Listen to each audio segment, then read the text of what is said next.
this yourself. I wanted to do something Valentine's Day related because this will be our last episode before Valentine's Day, technically. So it's only right to give a shout out to Valentine from 2001. Good ass fucking movie. You're right. So from the director of Urban Legend comes a little slasher film that takes place around Valentine's Day, using elementary school bullying as a key. A group of women in their mid to late 20s suddenly are stalked by a relentless killer who seems to be tied to their childhood. Valentine is a fun and somewhat original concept that uses the big young adult stars of the early 2000s, sitting at just a 12% on Rotten. It's clear that it's clear that this one's not everybody's cup of tea. Ah, man, 12% is rough. Yes, that's fucking Jesus. But you have Marley Sheldon, Denise Richards, David Boreanaz, what's the... Katherine Heigl. Yeah. Huh. Pretty big stars of their time in this, and it's there's not very many horror films based around Valentine's Day, besides My Bloody Valentine, of course. Yeah. Excluding the shitty 3D one. Fuck that movie. But yeah, I really like this, specifically because I felt like the character was so cool. That cherub mask is so creepy and weird. Yeah, dude. And the fact that it's like his motive is fucking, perfect. And then when you watch the movie, like, all of the fucking guys are just fucking scummy weirdos. Like, every single person except for David Boreanaz.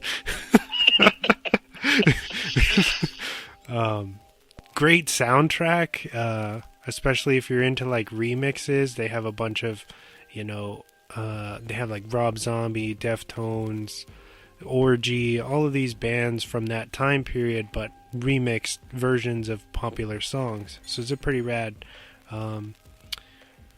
what do you call it? Like music from the motion picture, I guess. Yeah. Yeah, they don't make soundtracks like that anymore. Fucking 15 new metal song. Yeah, right. Is Creed on this? Creed's not on this, is it? No, I don't. You can look it up to fact check me, but I'm pretty sure because I have this one. I have this one, yeah. What if? Fucking Scott Stapp. Oh man, I remember when you showed me that video. I never seen it or I blocked it out of my memory. But the video for Scream 3 is hilarious. I remember they had fucking making the video on that. Yeah, on TV. Yeah, that's what you were telling me, and I just don't remember that at all. I fucking stayed up. Like, my mom let me stay up late because they would come on like at 10 o'clock at night. Specifically, I wanted to see because it was fucking stream. I was like, please let me stay up. And I stayed up a little extra to see that making of the video. Oh man, how long were those? Are they an hour or half an hour? It was half hour, yeah. How the fuck did they cram that much? You know what? It might have been an hour. No, I know specifically it would start at 10. Because I remember making the video because I remember like the thong song and like Bootylicious and shit like that. I remember seeing those ones. Do you remember the good ones? Yeah.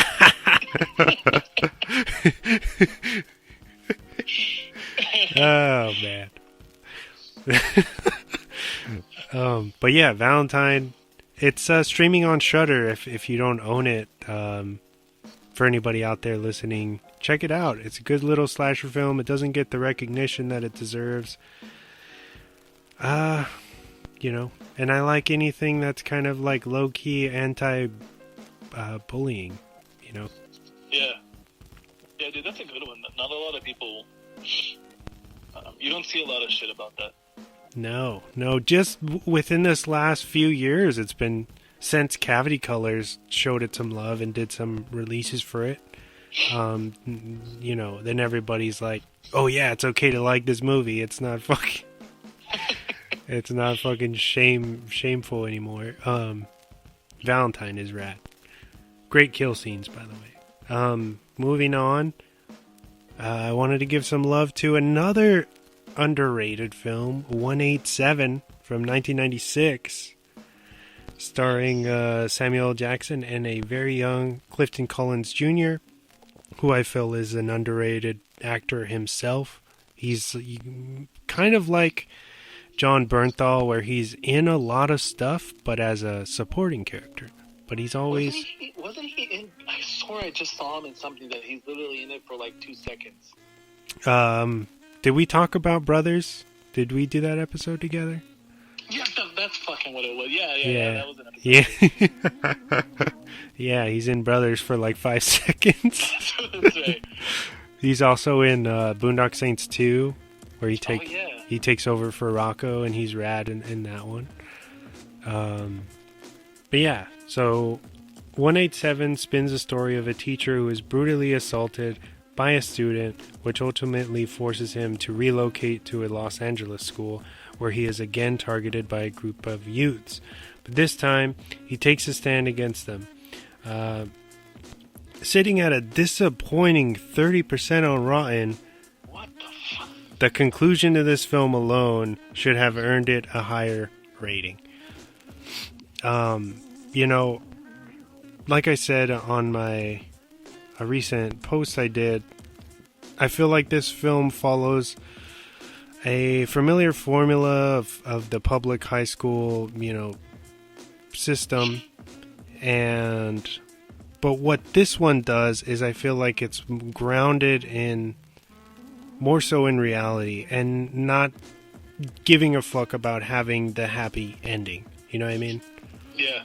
Without giving anything away, it's just very visceral and in your face the entire time. And I feel like, with that being said, Samuel L. Jackson, he keeps his composure, and this is one of the very few performances where he's not just being Jules. You know what I mean?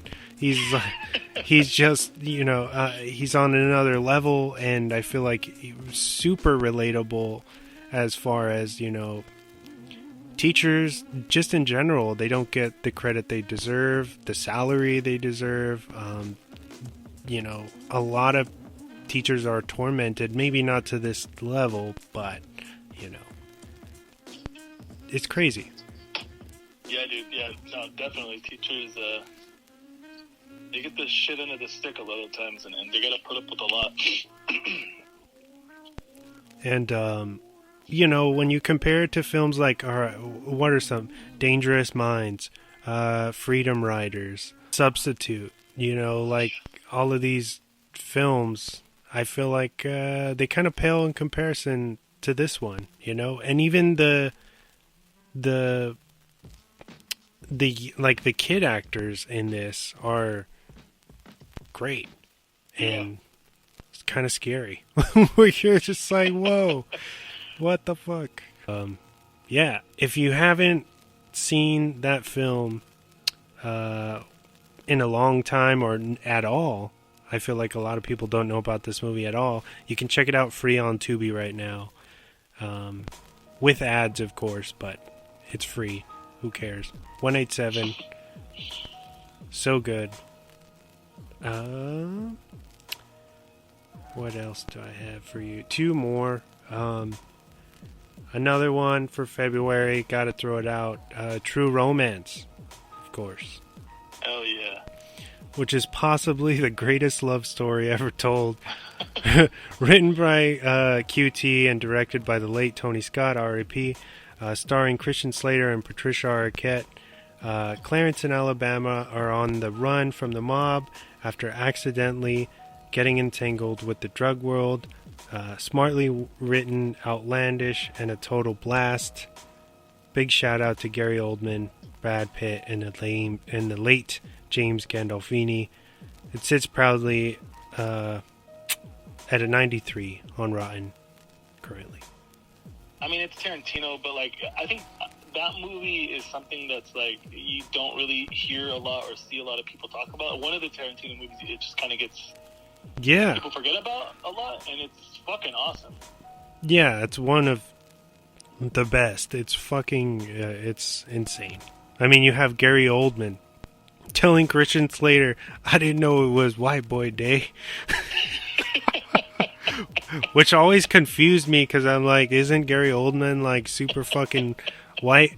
But you know, he has dreadlocks and his name is Drexel, so I'm gonna assume in the writing process that he's supposed to be biracial or something. That's the only way I can logically explain that. Also Brad Pitt in his like couple minutes of screen time. Where was it James Gandolfini's character comes and he's trying to see where Clarence and Alabama are. He goes to their actor buddy's house and Brad Pitt is their roommate, stoner roommate, and he's, you know, James Gandolfini walks up and he's like, "Hey, you live here?" He goes, "Yeah." Do you know, have you heard of Clarence or Alabama? And he was like, "Oh yeah, they were just here, man. They went out, but they might be back soon if you want to stay." And he was like, "No, but do you know where, you know, maybe where they went or where they're going?" And he was like, "Yeah, the Safari Motor Inn." And Gandolfini's like, "All right, are you sure about that? Are you sure it's the Safari Inn?" And he's like, "Yeah, man, I already said the Safari Inn." And then, so Gandolfini's like, "Thanks, man, have a great day." And he walks away, and then they just cut back to Brad Pitt. He's like, "Don't fucking condescend me, man. I'll fucking kill you, man." It's the best shit ever, dude. Especially because Brad Pitt wasn't, was he big at that time? I don't. Is it 93? Yeah, 93. No, I don't think so. Because he broke off with Thelma and Louise, which was like mid 90s. Yeah. And then Seven, of course, and then he became like an A-lister. But man, Brad Pitt, dude, so funny. Moving on into my final recommendation for the evening. It's one that we've talked about off air, Red Rocket. It's the new film set within 2016 and tells the story of Mikey Saber, played by Simon Rex, who returns to his small Texas hometown after falling short in the adult film industry. Although the trailer makes this film seem very lighthearted, its true intent quickly shines through, showing us how one's self-pride and inflated ego can lead you down a self-destructive path. The Florida Project director Sean Baker does it again with a grounded and polarizing look at contemporary Americana. It's got an 88 currently on Rotten. Damn. I know we got into it a bit about this film. I know you haven't seen it yet, so we can't talk too thoroughly about it because I want you to still kind of watch it with fresh eyes. But, yeah, man, I just don't understand the big controversy against Paul Thomas Anderson's Licorice Pizza, and then this, for some reason, just got the pass. And Not that Licorice Pizza didn't get praise too, but I haven't seen nearly as much backlash for Red Rocket, a film that clearly oversteps boundaries that Licorice Pizza does not. So it's very, very bizarre. I'm not sure if it's just that, you know, Red Rocket was released, had a limited release as well. It's A24. Maybe just, you know, not as many people have seen it yet. I know it just hit digital recently. That's how I watched it at home. But it's just very bizarre to me, man, that it doesn't seem that nearly as many as of people were offended